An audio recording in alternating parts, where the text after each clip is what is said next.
প্রিয় দর্শক, জানিয়ে দেব আমাদের হাতে থাকা সর্বশেষ আপডেট আন্তর্জাতিক বাংলা খবর। চ্যানেলটি সাবস্ক্রাইব করে আমাদের সাথেই থাকুন। ইরান যুদ্ধে যুক্তরাষ্ট্র জিতেছে, তবে আরও বড় বিজয় চাই, বললেন ট্রাম্প। বৃহস্পতিবার নিউজম্যাক্সকে দেওয়া এক সাক্ষাৎকারে মার্কিন প্রেসিডেন্ট ডোনাল্ড ট্রাম্প একথা বলেছেন। তিনি বলেন, ইরানের বিরুদ্ধে যুদ্ধে যুক্তরাষ্ট্র ইতিমধ্যেই জয়লাভ করেছে।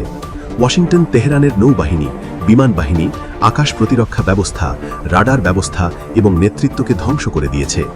ট্রাম্প আরও বলেন, আমরা ইতিমধ্যেই জিতেছি, কিন্তু আমি আরও বড় ব্যবধানে জিততে চাই। তাদের নেতৃত্ব ধ্বংস হয়ে গেছে, আমরা সবকিছু ধ্বংস করে দিয়েছি।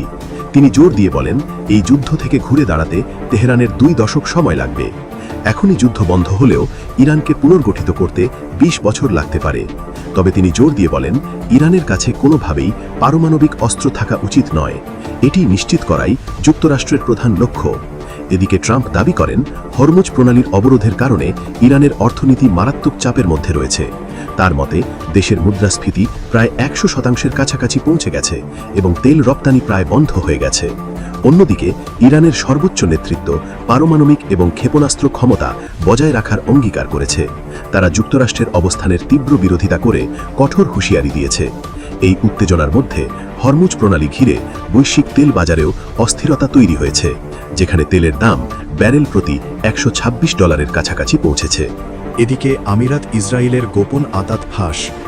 আব্রাহাম অ্যাকর্ডসের মিত্র সংযুক্ত আরব আমিরাতকে নিরাপত্তা সহযোগিতার নজির হিসেবে অত্যাধুনিক লেজার ভিত্তিক আকাশ প্রতিরক্ষা ব্যবস্থা পাঠিয়েছে ইসরায়েল। সম্প্রতি ইরানের সাথে চলমান উত্তেজনার মধ্যে এই গুরুত্বপূর্ণ পদক্ষেপ গ্রহণ করেছে জেরুজালেম। প্রতিরক্ষা সূত্রের বরাতে জানা গেছে, এই সহযোগিতার মাধ্যমে মধ্যপ্রাচ্যে দেশ দুটির মধ্যকার কৌশলগত সম্পর্ক নতুন বাঁক নিয়েছে। কেবল লেজার ব্যবস্থা নয়, বরং গোয়েন্দা নজরদারি পদ্ধতিসহ আরও বেশ কিছু যুদ্ধাস্ত্র আমিরাতে পাঠানো হয়েছে বলে বিভিন্ন আন্তর্জাতিক সংবাদ মাধ্যম নিশ্চিত করেছে। সংবাদ মাধ্যম দ্য ফিনান্সিয়াল টাইমস তাদের এক প্রতিবেদনে জানিয়েছে, ইসরায়েল তাদের অত্যন্ত উচ্চ ক্ষমতা সম্পন্ন আয়রন বিম লেজার সিস্টেমের একটি সংস্করণ আরব আমিরাতে মোতায়েন করেছে। এই ব্যবস্থাটি মূলত মিসাইল এবং ড্রোন হামলা প্রতিহত করতে সক্ষম। এছাড়া আমিরাতকে ইরানের ড্রোন শনাক্ত করতে সাহায্য করার জন্য স্পেকট্রো নামক একটি উন্নত নজরদারি ব্যবস্থা সরবরাহ করা হয়েছে। এই বিশেষ প্রযুক্তিটি প্রায় 20 কিলোমিটার দূর থেকেই শত্রু ড্রোন শনাক্ত করতে সক্ষম বলে জানা গেছে। এর আগে চলতি সপ্তাহের শুরুর দিকে মার্কিন সংবাদ মাধ্যম অ্যাক্সিওস তাদের এক প্রতিবেদনে দাবি করেছিল, ইসরায়েল ইতিমধ্যে আরব আমিরাতে একটি আয়রন ডোম ব্যাটারি মোতায়েন করেছে। সেই ব্যাটারিটি পরিচালনা করার জন্য বেশ কয়েকজন ইসরায়েলি সেনাও বর্তমানে আমিরাতে অবস্থান করছে।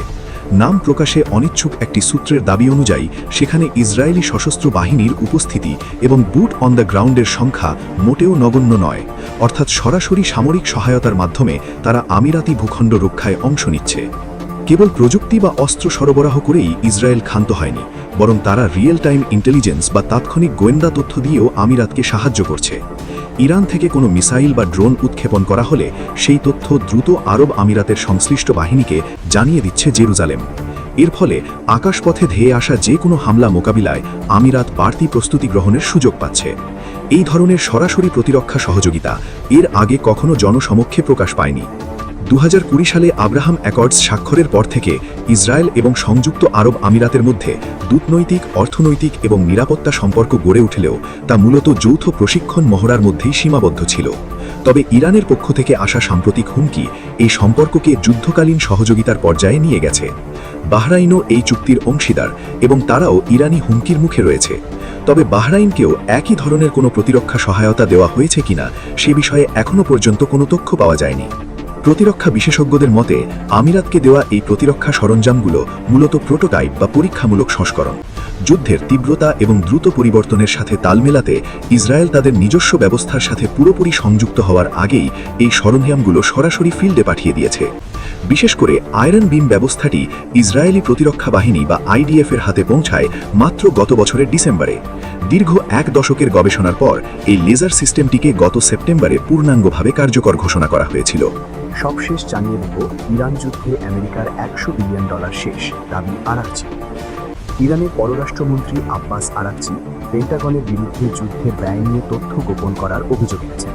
শুক্রবার সামাজিক যোগাযোগ মাধ্যম এক্সে দেওয়া এক বার্তায় তিনি দাবি করেন, ইসরায়েলি প্রধানমন্ত্রী বেনিয়ামিন নেতানিয়াহুর যুদ্ধের জুয়া মার্কিন যুক্তরাষ্ট্রের ওপর অন্তত $100 বিলিয়ন সরাসরি আর্থিক বোঝা চাপিয়ে দিয়েছে, যা পেন্টাগনের আনুষ্ঠানিক হিসাবের চেয়ে 4 গুণ বেশি।